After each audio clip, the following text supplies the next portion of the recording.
Te salut! Astăzi îți voi vorbi despre cele 5 tehnici care te vor ajuta ca să scapi de gelozie în momentul în care ai ajuns un gelos compulsiv. Prima tehnică. Caută să-ți asculți corpul și să vezi ce simți. Simți răutate, mânie, ură sau chef de ceartă și de răzbunare. După aceea, analizează care este rădăcina gândului negativ care ți-a provocat această gelozie.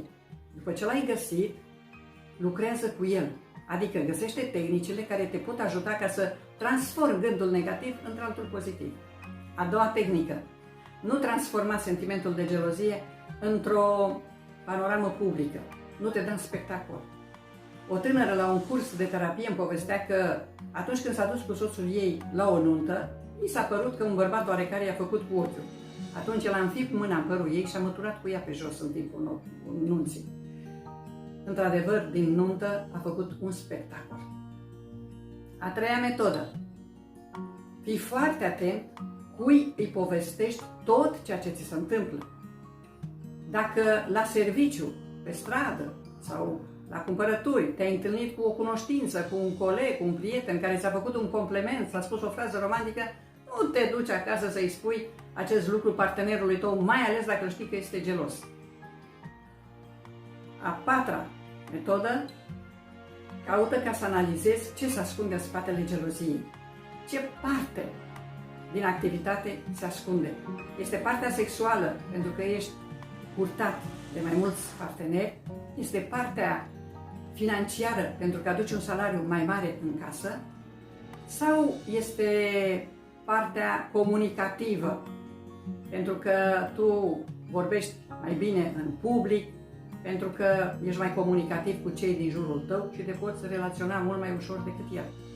După ce ai găsit care este acest secret, această parte de activitate, analizează-o și găsește soluții. Și ultima, a cincea, recuperează partea din care provine gelozia. Adică, stai de vorbă cu partenerul tău și vezi care sunt cauzele care au produs această gelozie. Cine a greșit? De unde provine? Când a apărut gândul de gelozie? Apoi găsește soluții și rezolvă probleme.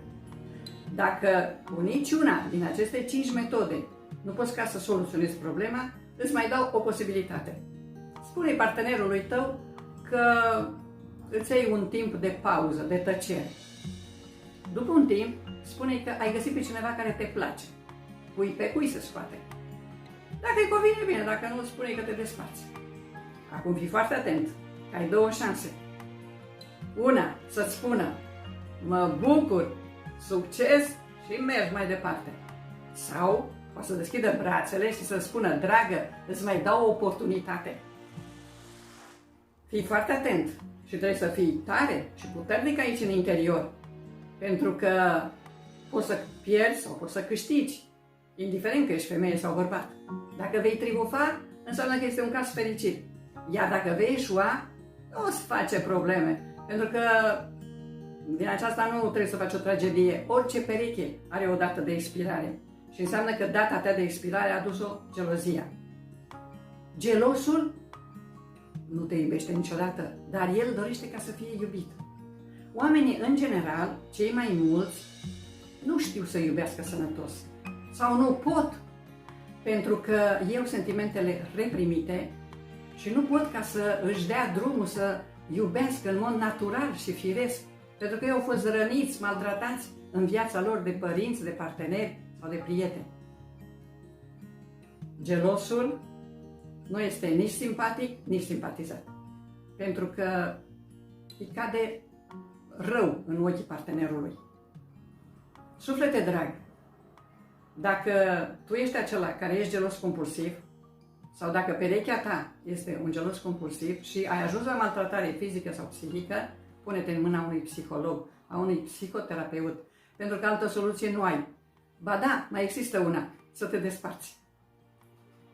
Îți mulțumesc că m-ai ascultat și dacă ți-au plăcut aceste metode, pune-le în practică, dacă este și cazul tău. Și în același timp împărtășește-le și cu prietenii tăi.